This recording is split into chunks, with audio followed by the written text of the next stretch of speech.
আর কোনো বোন প্রশ্ন করবেন?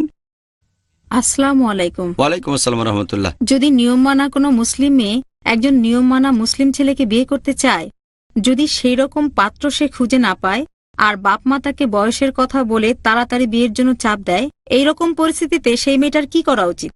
বোন বললেন যে একজন নিয়ম মানা মুসলিম ছেলে আর নিয়ম মানা মুসলিম মেয়ে তারা কি করবে? একে অন্যকে বিয়ে করবে। আচ্ছা, একে অন্যকে চেনে না, তাহলে বলবেন নিয়ম মানা মুসলিম ছেলে অথবা নিয়ম মানা মুসলিম মেয়ে। আমি ভেবেছি তাহলে তো বিয়ে করে ফেলতে পারে। যদি বলেন কোনো নিয়ম মানা মুসলিম ছেলে অথবা নিয়ম মানা মুসলিম মেয়ে বিয়ে করতে চাচ্ছে কিন্তু গুণসম্পন্ন জীবন সঙ্গী খুঁজে পাচ্ছে না, তখন কি করা উচিত? খুব সুন্দর প্রশ্ন। আমি ভেবেছিলাম আপনি বলছেন এমন ক্ষেত্রে আপনি মধ্যস্থতা করে বিয়ে পড়িয়ে দেবেন, এজন্য অনেক সওয়াবও পাবেন। যদি এরকম নিয়ম মানা মুসলিম ছেলে অথবা নিয়ম মানা মুসলিম মেয়ে কোরআন এবং হাদিস অনুযায়ী জীবনসঙ্গী খোঁজে, তাহলে আইআরএফ এর একটা ম্যারেজ প্রিপারেটরি কোর্স করেন। মেয়েরা যখন আইআরএফ এর এই কোর্সটা করেন তখন জীবনসঙ্গী খুঁজে পাওয়াটা একটু কঠিন হয়, কারণ তখন তারা জানতে পারে এই জিনিসটা দরকার, ওই জিনিসটা দরকার, ইত্যাদি ইত্যাদি। মার্কেটের অবস্থা খারাপ, ভালো ছেলে খুঁজে পাওয়া কঠিন, ভালো ছেলের চেয়ে ভালো মেয়ে পাওয়া কঠিন। তাই আমরা পুরুষদের জন্য ম্যারেজ প্রিপারেটরি কোর্সের ব্যবস্থা করেছি এই গত বছর থেকে। এবার প্রশ্নে আসি যে আপনি গুণসম্পন্ন জীবনসঙ্গী খুঁজে পেলে কি করবেন?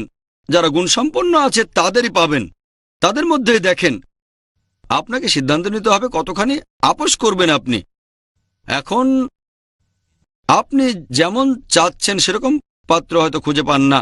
আর একটা কথা, এরকম বলবেন না যে আমি একটা গুণবান ছেলেকে চিনি, ওরকমই ছেলে চাই আমি, তার মানে রাজপুত্র অথবা রাজকন্যা। আমি একটা লোককে চিনি কিন্তু সে বিবাহিত, তবে তার মতোই চাই আমি। খুব গুণবান হতে হবে, ডাক্তার হতে হবে, তারপর এটা থাকতে হবে, ওটা থাকতে হবে, অনেক ধনী হতে হবে, এভাবে আবার প্যাচে পড়বেন। যদি গুণবান স্বামী চান কোনো সমস্যা নেই, খুঁজতে গিয়ে যদি দেখেন আপনার মতো গুণসম্পন্ন কাউকে পাচ্ছেন না, তখন যেটা করতে পারেন অন্য 3টে মানদণ্ডে আপোষ করতে পারেন। আপনি গুণবান স্বামী চাচ্ছেন, ঠিক আছে, কোটিপতি হতে হবে না, অন্তত পক্ষে লাখপতি হোক, কোটিপতি না হোক লাখপতি। 1 লাখ টাকা না থাকলেও অন্তত পক্ষে 50,000 টাকা থাকুক। এভাবে 50,000 থেকে 30-এ নামবেন, 30 থেকে 20-এ, তারপর 10-এ, এভাবে যতটা নিচে নামতে পারেন। সৌন্দর্যের ক্ষেত্রেও একইভাবে বিচার করবেন, চেহারার ক্ষেত্রে আপোষ করেন। আভিজাত্যের ব্যাপারও একই, অন্য মানদণ্ডগুলো নিচে নামিয়ে আনেন যতখানি সম্ভব হয়। আপনার যেটা মনে হয়, অর্থাৎ যতখানি আপনি আপোষ করতে পারেন। আমি আপোষ করতে রাজি আছি, তারপরও গুণবান কাউকে পাচ্ছি না। বাবা মাও খুব বেশি চাপ দিচ্ছেন। কিরকম বেতনে আপনি আপোষ করতে রাজি আছেন? কতখানি? 4,000 টাকা হলে আমি কত টাকা? সন্তুষ্ট। 4,000। 4,000 মিনিমাম না ম্যাক্সিমাম? এটা তো আমার শর্ত। 4,000 এটা মিনিমাম না ম্যাক্সিমাম? মিনিমাম। আমি আসলে গুণবান স্বামী চাই, এটাই আমার একমাত্র চাওয়া। বোন, কোনো কাজ করার চেয়ে মুখে বলাটা খুবই সহজ। এরকম হলে আপনার তাকওয়া অনেক ভালো। অনেকে 3,000-এও সন্তুষ্ট হয়, আলহামদুলিল্লাহ। 4,000 মানে সত্যিই মাশাআল্লাহ। আপনি অন্যান্য মানদণ্ডে আপোষ করছেন, এটা খুব ভালো, তার মানে আপনি গুণবতী, আলহামদুলিল্লাহ। এখন আপনাকে প্রথমেই যেটা করতে হবে, আমি উত্তরটা এখনো শেষ করিনি, প্রথমে যেটা করবেন অন্য মানদণ্ডগুলো নিচে নামাবেন। অন্য মানদণ্ডগুলো যখন নিচে নামাবেন তখন আপনার গুণের ব্যাপারে আশা উপরে থাকবে অনেক বেশি, তখন এই মানদণ্ডটা একটু নিচে নামাবেন যে সবচেয়ে ভালো। হয়তো আপনি চাচ্ছেন 90-এর উপরে মার্কস, গুণ অনেকে হয়তো দেখবেন 80-এর উপরে মার্কস। 80 না হলে 70-এ যান। যখন এভাবে নিচে নামবেন খেয়াল রাখবেন বিশ্লেষণটা যেন সঠিক হয়। ধরেন পছন্দ মতো কাউকে পাওয়া যাচ্ছে না, এরকম অবস্থায় আপনি আপোষ করতে রাজি আছেন। তবে যখন কেউ গুণের ব্যাপারে আপোষ করতে চান তখন সে বুঝতে পারে না, সে হয়তো বিয়ে করলো এমন এক লোককে যার ইনকাম মাসে 30,000, কিন্তু গুণের পরিমাণ কত? 100-র ভেতরে মাত্র 40। আরেকজন লোক গুণের ক্ষেত্রে ছিল 70, মাসিক আয় 10,000, তাকে আগেই বাতিল করা হয়েছে, কারণ আগে সে ঠিক করেছিল কমপক্ষে 30,000 টাকা লাগবে। আর এটা খুবই কমন। প্রথম দিকে 30,000 টাকা চাচ্ছিলেন, এটা ভুল না, ঠিক আছে, সমস্যা নেই। এখনকার দিনে টাকার প্রয়োজন, 30,000 টাকায় স্বাচ্ছন্দ্যে থাকা যায়। মেয়ে চাচ্ছে হবু স্বামীর ইনকাম 30,000 হবে, সেটা ঠিক আছে। তারপর সে 20,000-এ নামলো, তারপরও পছন্দ মতো পেল না। তারপর সে একটু দূরে গেল, একজনকে পেল যার ইনকাম 30,000, কিন্তু তার তাকওয়া লেভেল 90 না, মাত্র 40। যদি আপনি এরকমই চান, একজন তো ছিল যার তাকওয়া লেভেল ছিল 70, তার ইনকাম 10,000, 4,000 না, তাহলে যখন এমন পাত্র খুঁজবেন আপনাকে বুঝতে হবে, প্রথমেই যখন জরিপ করবেন তখন হয়তো আপনার পছন্দ মতো পাত্র খুঁজে পেলেন না, তারপর গুণের লেভেল ছাড় দিলেন, 90 থেকে 80-তে নামলেন। তবে একটা ছেলে যে আশেপাশে ছিল তার গুণের লেভেলটা হয়তো 65 ছিল। যখন সিদ্ধান্ত নিলেন বিয়ে করলেন সেই ছেলেকে যার গুণের লেভেলটা 35। হয়তো বেতন অনেক বেশি, অন্যদিকে কম। এটা খুবই কমন। এমনকি যেসব মহিলা আইআরএফ এ ট্রেনিং করেছেন তাদের ক্ষেত্রেও এরকম দেখা যায়। আমার স্ত্রীর কাছে প্রায় এ ধরনের খবর পাই। আমি অবশ্য কোনো মহিলার সাথে সরাসরি এভাবে কথা বলি না, আমার স্ত্রীর কাছ থেকে এই খবরগুলো আমি পাই। দেখো, মেয়েটা দাওয়া ট্রেনিং করেছে, মেয়েটা সেখানে খুব ভালো করেছিল, লেডিজ উইং এর প্রধান গ্রুপে ছিল, সেখানে মেয়েটা অনেক ভালো কাজ করেছে, তার ভালো বিয়ে হওয়ার কথা ছিল। শেষে যখন পছন্দ করলো তখন বললাম এই তার পছন্দ, অন্যরা তো আরো ভালো ছিল। তাই মনে রাখবেন, যখন গুণের ক্ষেত্রে আপনি আপোষ করবেন, এখানে একটা কথা আছে, জানা খারাপটা অজানা খারাপের চেয়ে অনেক ভালো। হয়তো এমন কাউকে বিয়ে করলেন যে আমেরিকায় থাকে, তার ব্যাকগ্রাউন্ড জানেন না, হ্যাঁ সেখানে একটা ডিগ্রি নিয়েছে সে। তার চেয়ে পরিচিত কাউকে বিয়ে করেন, তার গুণের লেভেলটা হয়তো 60, কাজ করে একটা ইসলামিক অর্গানাইজেশনে।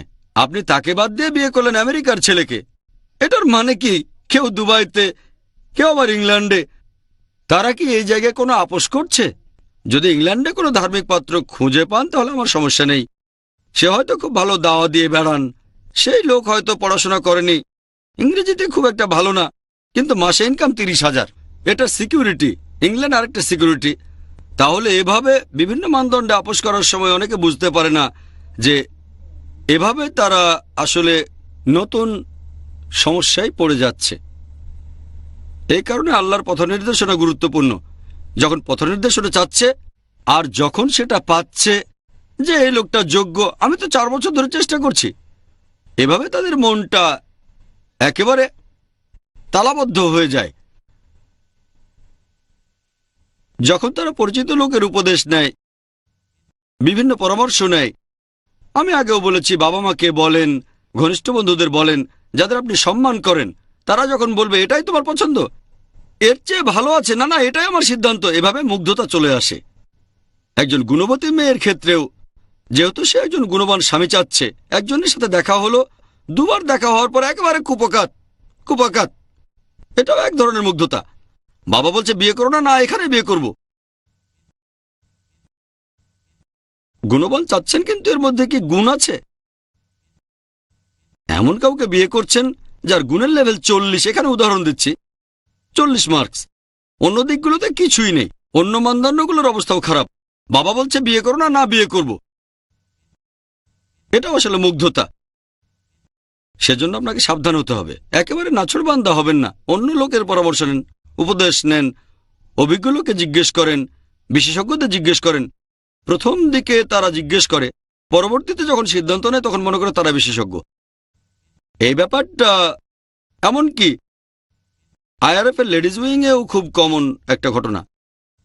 প্রথম দিকে ভালোই থাকে, পরবর্তীতে আপোষ করতে করতে এমন অবস্থায় চলে যায়, আপোষ করছেন, 4,000 টাকা চাচ্ছিলেন, সেখানে 20,000 পেতে পারেন। 4,000-এর কথা বলা সহজ, কিন্তু পালন করাটা খুবই কঠিন। এখনকার দিনে 4,000-এ জীবন ধারণ কঠিন, খুবই কঠিন, আসলেই খুব কঠিন। তবে তাকওয়া থাকলে পারবেন। আমাদেরকে বুঝতে হবে, যদি আপোষ করেন গুণের লেভেলের ব্যাপারে, তাহলে শিক্ষার ক্ষেত্রে আপোষ করতে হবে। হয়তো সেই লোক ইংরেজি জানে না, হয়তো তার অন্য সমস্যাও আছে, তাই মুখে বলাটা সহজ কিন্তু করা কঠিন। আপনি বলছেন আপোষ করবেন, তবে ইংরেজি জানতে হবে, তারপর দায়ী হতে হবে, গুণ কম, কিন্তু কিন্তু কিন্তু কিন্তু কিন্তু এরকম অনেক কিন্তু থাকবে। এভাবে নিজেকে বন্দী করে রাখছেন। হয়তো অনেক যোগ্য লোক আছে, কিন্তু আপনি সিদ্ধান্ত নিলেন নিরুপায় হয়ে, একদম মরিয়া হয়ে। তারপর কি হয়? বিয়ে হয়ে যায়। কয়েক মাসের মধ্যে সমস্যা শুরু হয়, কিন্তু কাউকে সে বলে না, কারণ বাবা মায়ের সাথে ঝগড়া করেছে। তাই সে আর কয়েক মাস দাম্পত্য জীবন চালিয়ে যায়, বা কয়েক বছর।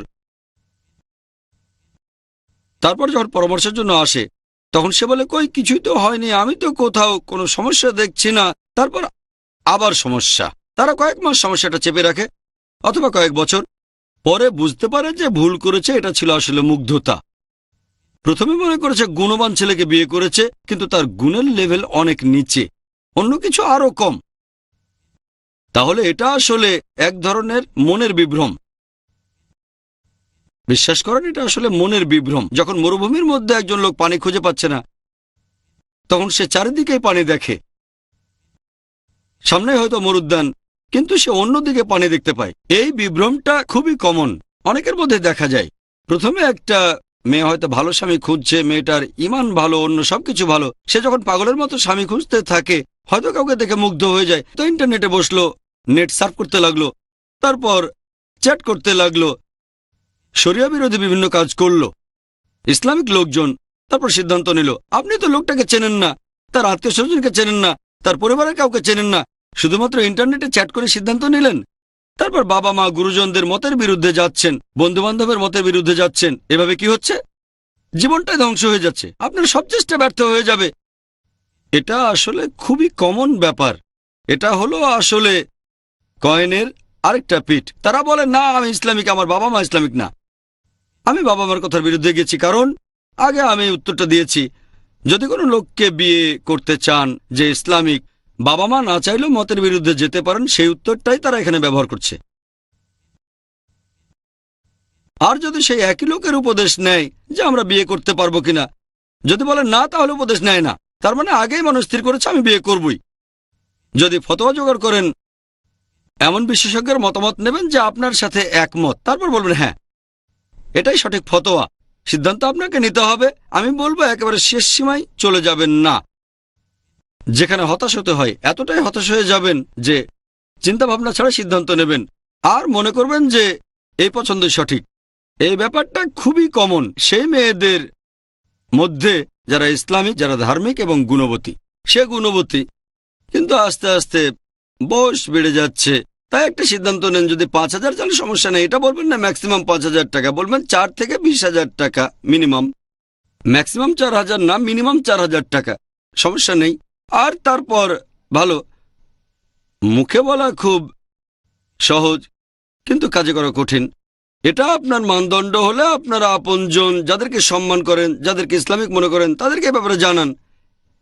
এমন ধার্মিক লোক চাচ্ছেন যার মাসিক ইনকাম 4,000। ব্যাপারটা সহজ না, তবে সম্ভব। কঠিন হলেও সম্ভব। এই কারণেই আমরা কিছু কোর্স পরিচালনা করি। তবে একটা প্রশ্নের উত্তরে এমন কারো ভাবা উচিত না যাতে করে সে ভুল সিদ্ধান্ত নেয়। আশা করি উত্তরটা পেয়েছেন।